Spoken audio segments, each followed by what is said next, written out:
दादांच्या अपघातात जो कोणी जबाबदार असेल, जो कोणी दोषी असेल, त्याला तुरुंगात टाकल्याशिवाय आणि शिक्षा दिल्याशिवाय आम्ही तर त्या ठिकाणी शांत बसणार नाही. तो किती मोठा असला आणि कुणी काय असलं तरी आम्ही घाबरणार नाही. त्याच्याच बरोबर फोटो हा आमच्याकडे आलेला आहे.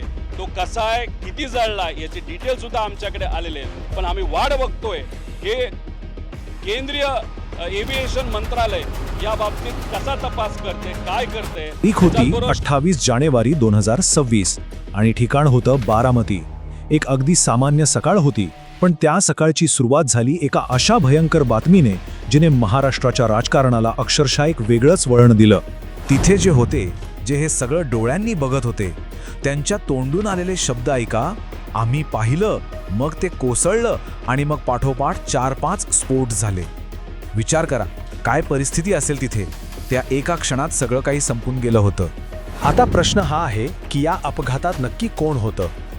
तर ही व्यक्ती कोणी सामान्य नव्हती. ते होते अजित पवार, महाराष्ट्राच्या इतिहासात सर्वाधिक काळ उपमुख्यमंत्री राहिलेले नेते, राज्याच्या राजकारणातलं एक मोठं नाव, ज्यांना सगळे दादा याच नावाने ओळखायचे.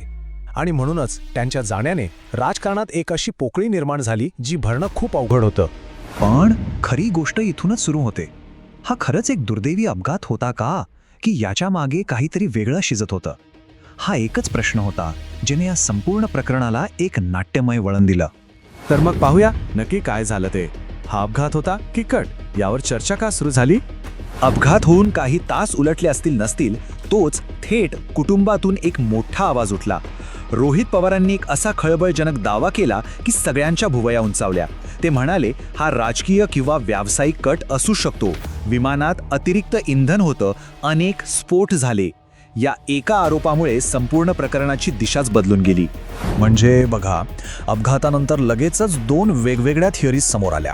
एकीकडे होता घातपाताचा गंभीर आरोप की विमानात जास्तीचे इंधनाचे डबे होते, अनेक स्फोट ऐकू आले आणि ही विमान ऑपरेटर कंपनीच संशयास्पद आहे. आणि दुसरीकडे होती अपघाताची थिअरी की बाबा दाट धुकं होतं, नीट दिसत नव्हतं आणि दुसऱ्यांदा लँड करायच्या प्रयत्नात विमान कोसळलं. आता साहजिकच प्रकरण इतकं मोठं होतं तर राजकीय दबाव वाढणारच होता. अजित पवारांच्या पक्षाने अपघाताची थिअरी पूर्णपणे फेटाळून लावली. त्यांनी थेट मागण्या केल्या. 1. विमान वाहतूक मंत्र्यांनी राजीनामा द्यावा. 2. त्या VSR व्हेंचर्स कंपनीची कसून चौकशी व्हावी.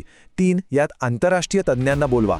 आणि सगळ्यात महत्त्वाचं 4. हा तपास थेट CBIकडे द्या. एकीकडे हे आरोप प्रत्यारोप सुरू होते आणि दुसरीकडे सरकारी तपास यंत्रणांनी आपलं काम सुरू केलं होतं. पाहूया अधिकृत तपासात काय समोर आलं. ही तपासाची टाईमलाईन खूप महत्त्वाची आहे. बघा, 28 जानेवारीला अपघात झाला आणि त्याच दिवशी AAIB म्हणजे एअर ॲक्सिडेंट इन्व्हेस्टिगेशन ब्युरोची टीम घटनास्थळी दाखल झाली. म्हणजे वेग बघा कामाचा. फक्त 2 दिवसांत 30 जानेवारीला सगळ्यात महत्त्वाचा पुरावा म्हणजे ब्लॅक बॉक्स सापडला. पुढे काही आठवड्यांतच 17 फेब्रुवारीला त्यातून डेटा काढण्यात यश आलं. आणि प्रकरण किती गंभीर आहे हे पाहून 23 फेब्रुवारीला महाराष्ट्र सरकारने हा तपास थेट CBIकडे दिला. पण खरं ट्विस्ट या ब्लॅक बॉक्सच्या पुराव्यांमध्ये आहे. ब्लॅक बॉक्समध्ये 2 गोष्टी असतात. एक DFDR जो विमानाचा सगळा डेटा रेकॉर्ड करतो आणि दुसरा CVR जो कॉकपिटमधलं बोलणं रेकॉर्ड करतो. आता झालं असं की डेटा तर मिळाला, पण ज्या CVRमध्ये पायलटचं शेवटचं बोलणं होतं त्याला आगीमुळे इतकं नुकसान झालं की त्यातलं संभाषण ऐकणंच एक मोठं चॅलेंज बनलं. आणि हेच तर सगळ्यात महत्त्वाचं होतं. आता 1 मिनिट थांबूया. हा अपघात फक्त एका विमानाचा, एका नेत्याचा नव्हता. या एका घटनेमुळे आपल्या संपूर्ण भारतीय विमान वाहतूक व्यवस्थेवरच एक मोठं प्रश्नचिन्ह निर्माण झालं. एक अशी समस्या समोर आली ज्याकडे कदाचित दुर्लक्ष होत होतं. आणि सगळ्यात धक्कादायक गोष्ट काय आहे माहिती आहे? हा अपघात व्हायच्या फक्त काही महिने आधी ऑगस्ट 2025 मध्ये एका संसदीय समितीने एक रिपोर्ट दिला होता. आणि त्या रिपोर्टमध्ये अगदी स्पष्टपणे धोक्याचा इशारा दिला होता. त्यांनी म्हटलं होतं की भारताची हवाई वाहतूक इतक्या वेगाने वाढतीये की त्यावर लक्ष ठेवणं, ते कंट्रोल करणं अवघड होत चाललंय. विशेषतः या रिपोर्टमध्ये खासगी विमान वाहतुकीबद्दल चिंता व्यक्त केली होती. काय काय समस्या होत्या? तर सुरक्षा नियमांचं पालन नीट होत नाहीये, मोठ्या एअरलाइन्सच्या तुलनेत छोट्या विमानांच्या मेंटेनन्सकडे दुर्लक्ष होतंय, पायलट्सना पुरेसा सपोर्ट नाहीये आणि फ्लाईट प्लॅनिंगमध्ये तर बऱ्याच त्रुटी आहेत. म्हणजे सगळीकडेच धोक्याची घंटा वाजत होती. आणि ही समस्या फक्त काही विमान कंपन्यांपुरती नव्हती, तर ते पूर्ण सिस्टममध्ये होती. जी DGCA संस्था ह्या सगळ्यावर लक्ष ठेवते तिच्याकडेच पुरेसे लोक नाहीत, कामाचा प्रचंड लोड आहे. जे एअर ट्रॅफिक कंट्रोलर आकाशातली वाहतूक सांभाळतात त्यांच्यावर कामाचा इतका ताण आहे की थकव्यामुळे चुका होऊ शकतात. लहान विमानतळांवर सोयीसुविधा नाहीत, म्हणजे पूर्ण सिस्टमच दबावाखाली होती. तर मग या सगळ्या गोष्टी एकत्र जोडल्यावर चित्र काय दिसतं?